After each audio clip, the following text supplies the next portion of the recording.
Online class में आज हमारा टॉपिक है वित्तीय विश्लेषण की तकनीकें, जो बीकानेर महाराजा गंगा सिंह विश्वविद्यालय के बीकॉम पार्ट सेकंड के सिलेबस का हिस्सा है।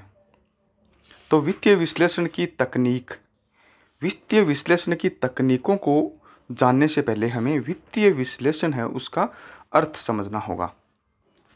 तो वित्तीय विश्लेषण का जो अर्थ है वो ये है कि वित्तीय विवरणों के विश्लेषण का अर्थ किसी व्यवसाय की आर्थिक स्थिति और उसकी लाभार्जन शक्ति को ज्ञात करने के लिए वित्तीय विवरण पत्रों में प्रस्तुत किए गए तथ्यों को किसी वैज्ञानिक रीति द्वारा सुविधाजनक अवयव या कारकों में वर्गीकृत एवं विन्यासित करना है, जिससे इनसे अर्थपूर्ण निष्कर्ष निकाले जा सकें। वित्तीय विश्लेषण से कोई भी व्यवसाय है उसकी आर्थिक स्थिति और उसकी जो लाभार्जन शक्ति है उनसे संबंधित तथ्यों को हम उन विवरण पत्रों से ज्ञात कर सकते हैं। उसके लिए हमें किसी वैज्ञानिक रीति या वित्तीय विश्लेषण की तकनीक की आवश्यकता होती है और हम उस तकनीक के हिसाब से हम उन डाटा हैं उनको वर्गीकृत और उनका अरेंजमेंट इस प्रकार से करते हैं कि एक अर्थपूर्ण निष्कर्ष है जो हमारी आवश्यकता है और आवश्यकता के अनुसार निष्कर्ष निकाला जा सके, तो यह वित्तीय विश्लेषण कहलाता है। वित्तीय विश्लेषण है वह एक प्रक्रिया है। उस प्रक्रिया के 3 चरण होते हैं। पहला जो चरण है वो ये है कि सूचना का चयन करना, फिर दूसरा है संबंध का स्थापन और तीसरा है उसका मूल्यांकन करना। अब तो सबसे पहले जो महत्वपूर्ण चीज़ ये आती है कि सूचना का चयन कैसे किया जाए और कौन सी सूचना हमें चाहिए, हमारी आवश्यकता क्या डाटा या कौन से तथ्य हैं जो हमारी आवश्यकता है। तो सूचना का चयन करते समय हमें यह ध्यान में रखना होता है कि जो हमारा निर्णय है या जो हमारी आवश्यकता है उससे संबंधित सूचना का ही चयन किया जाए। फिर आता है संबंध का स्थापन। तो हम जो सूचना हमारी इच्छा है या जो सूचना हम चाह रही हैं उस सूचना को इस प्रकार व्यवस्थित करना कि जिससे महत्वपूर्ण संबंध है वो स्पष्ट हो सके। जैसे चालू संपत्ति एवं चालू दायित्वों में संबंध है उसको जानने के लिए दोनों को इस प्रकार से अरेंज या व्यवस्थित किया जाए ताकि संस्था है उसकी अल्पकालीन दायित्व हैं उन दायित्वों को भुगतान करने की जो क्षमता है उसका ज्ञान भली भांति हो सके। फिर जो तीसरा चरण आता है वो ये है कि मूल्यांकन कैसे किया जाए। तो मूल्यांकन के लिए वित्तीय विश्लेषण के जो अंत का हिस्सा है वो है अनुपात विश्लेषण, और अनुपात विश्लेषण जो है वित्तीय विश्लेषण की ही एक तकनीक है। तो अंतिम चरण में क्या होता है, हम अनुपातों की सहायता से और जो ये संबंध हैं इनका अध्ययन करके और एक निष्कर्ष पर पहुंचते हैं या एक निष्कर्ष निकाल सकते हैं तथा उसका हम निर्वचन कर सकते हैं। अब हम चलते हैं वित्तीय विश्लेषण के उद्देश्यों की तरफ। तो वित्तीय विश्लेषण का उद्देश्य क्या होता है, तो हम देखते हैं कि वित्तीय विवरणों के जो विश्लेषण हैं उसमें बहुत सारे पक्षकार होते हैं। ऋणदाता, प्रबंधक और विनियोजक, इन सभी का इनमें हित होता है और यह हित विभिन्न पक्षकारों के दृष्टिकोण से भिन्न भिन्न होता है। कौन सा पक्षकार क्या सूचना चाहता है, कौन सा पक्षकार किस चीज़ में रुचि रखता है, तो यह जो हितधारक होते हैं इन हितधारकों की तरफ से या इनका दृष्टिकोण जो होता है वह भी भिन्न भिन्न होता है। इसलिए क्या करते हैं कि वित्तीय विवरणों के विश्लेषण के उद्देश्य जो हैं वो जो विभिन्न पक्षकार हैं उन पक्षकारों के दृष्टिकोण से भिन्न भिन्न हो सकते हैं। जैसे जो अंशधारी होते हैं वह जो EPS होता है, जैसे प्रति अंश अर्जन और लाभांश भुगतान अनुपात, जिनका जो शेयर हैं या जो अंश हैं उनके बाजार मूल्य पर प्रभाव पड़ता है उसमें रुचि रखते हैं।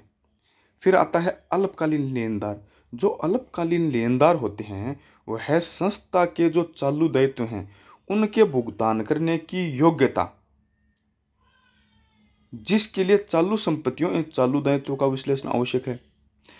हम जब अल्पकालीन लेनदारों की बात करते हैं तो जो अल्पकालीन लेनदार हैं वह हमारे जो चालू दायित्व हैं उन चालू दायित्वों का भुगतान करने की योग्यता है, वो हमारा जो करंट रेशियो है उसके द्वारा हम ज्ञात कर सकते हैं। तो वह भुगतान करने की योग्यता में रुचि रखते हैं। फिर आता है ऋण पत्रधारी। तो ऋण पत्रधारी जो होता है वो पूंजी संरचना है उसकी बनावट एवं प्रक्षेपित अर्जन है उनमें संबंध रखते हैं। फिर जो प्रबंध है यानी जो मैनेजमेंट है, मैनेजमेंट को वित्तीय विवरणों की मूल्यांकन एवं निर्णयन के लिए आवश्यकता होती है कि हमारा जो व्यवसाय है और हमने जो इस व्यवसाय को संचालित करने के लिए जो महत्वपूर्ण निर्णय लिए हैं वह निर्णय कहाँ तक सफल हुए हैं, इसका मूल्यांकन करने के लिए वित्तीय विवरण की तकनीकों का सहारा लिया जाता है। इसलिए वित्तीय विवरणों के विश्लेषण का क्या उद्देश्य है, यह सिर्फ इस बात पर निर्भर करता है कि विश्लेषण किसके द्वारा तथा किसके लिए कराया जा रहा है। यानी कि वित्तीय विवरण जो है वो किसके द्वारा और किस कार्य के लिए कराया जा रहा है, केवल इस बात पर ही वित्तीय विश्लेषण का है जो डिपेंड करता है। फिर हम देखते हैं कि वित्तीय विवरणों के विश्लेषण का जो मुख्य उद्देश्य है वह है व्यावसायिक संस्था के चिट्ठे से, व्यावसायिक संस्था जो है उसका जो चिट्ठा है उससे शोधन क्षमता ज्ञात करना और आय विवरण है उससे लाभदायकता अथवा प्रक्रिया जो प्रक्रियाधीन है उनकी कुशलता निर्धारित करना और समान स्थिति वाली संस्थाओं की तुलना में वित्तीय शक्ति का मूल्यांकन करना, यह इसका मुख्य और महत्वपूर्ण उद्देश्य है। अब जो कुछ सामान्य उद्देश्य हैं हम उन सामान्य उद्देश्यों की तरफ चलते हैं। तो जो पहला उद्देश्य है वो ये है कि वित्तीय सुदृढ़ता का माप करना। व्यवसाय को अपनी वित्तीय सुदृढ़ता की जानकारी होनी चाहिए। कोई भी जो प्रबंधक है तो उस प्रबंधक को यह ज्ञात होना चाहिए कि जिस व्यवसाय का वे संचालन कर रहे हैं उसकी वित्तीय स्थिति कैसी है, और यह वित्तीय स्थिति विभिन्न अनुपातों द्वारा ज्ञात की जा सकती है, जैसे स्वामित्व एवं स्थायी संपत्ति जैसे अनुपातों की गणना करके वित्तीय सुदृढ़ता को मापा जा सकता है। और यदि यह वित्तीय स्थिति प्रतिकूल पाई जाती है तो उस प्रतिकूल स्थिति को अनुकूल में बदलने के लिए सुधारात्मक कदम उठाए जा सकते हैं।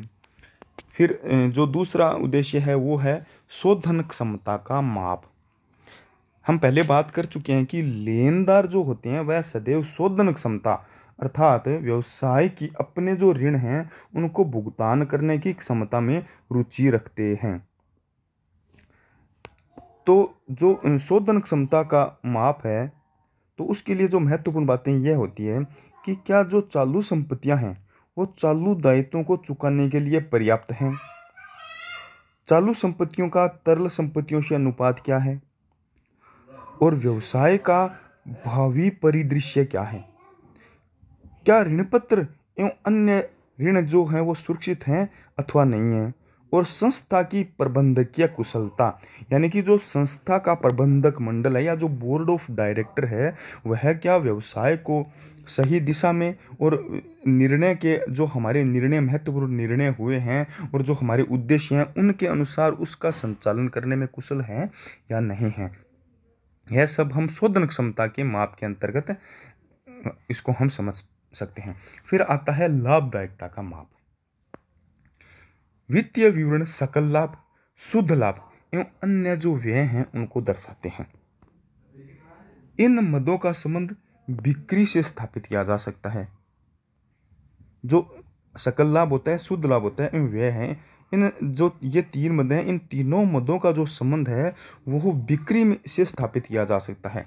तो लाभदायकता का माप करने के लिए सकल लाभ, शुद्ध लाभ, व्यय एवं परिचालन अनुपातों की गणना की जा सकती है। जब हम लाभदायकता का माप करते हैं। तो लाभदायकता का माप करने के लिए सकल लाभ, शुद्ध लाभ, व्यय एवं परिचालन अनुपातों की गणना की जाती है। और लाभदायकता जो अनुपात हैं उनमें यदि डिक्लाइन या जो गिरावट होने की स्थिति यदि होती है तो उसके लिए उत्तरदायी जो कारण हैं उनका मूल्यांकन किया जा सकता है और उसका सुधार किया जा सकता है। फिर आता है परिचालनात्मक कुशलता का माप।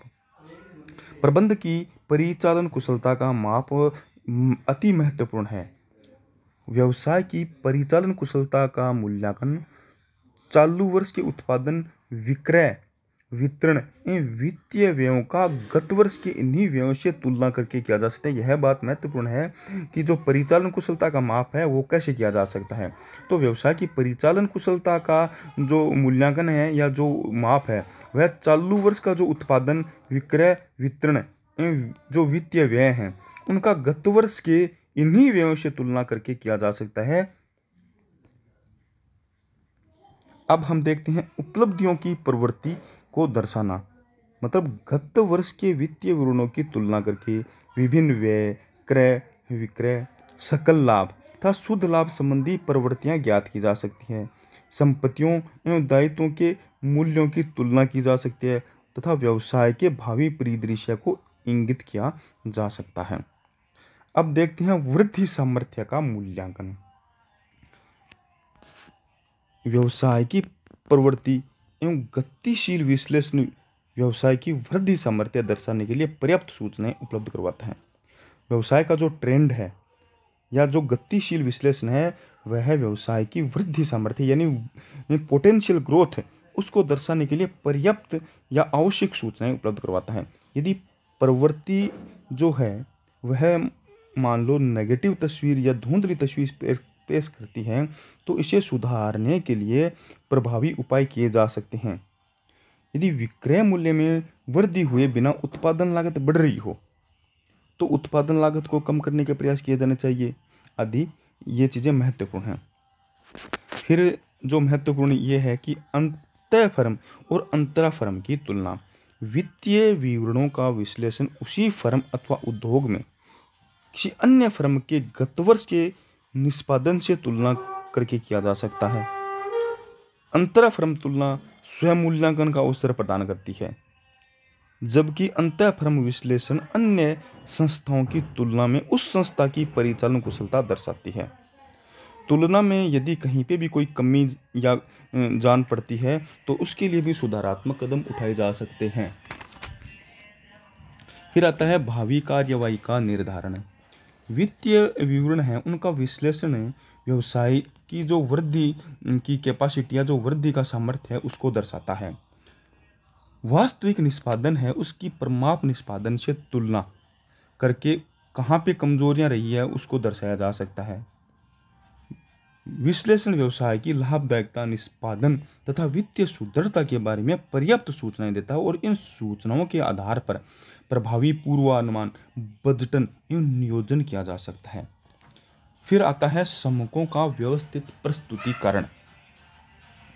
वित्तीय विश्लेषण जो निरस सम्मुखों को सरल, व्यवस्थित एवं संक्षिप्त रूप में प्रस्तुत करने का उपकरण है।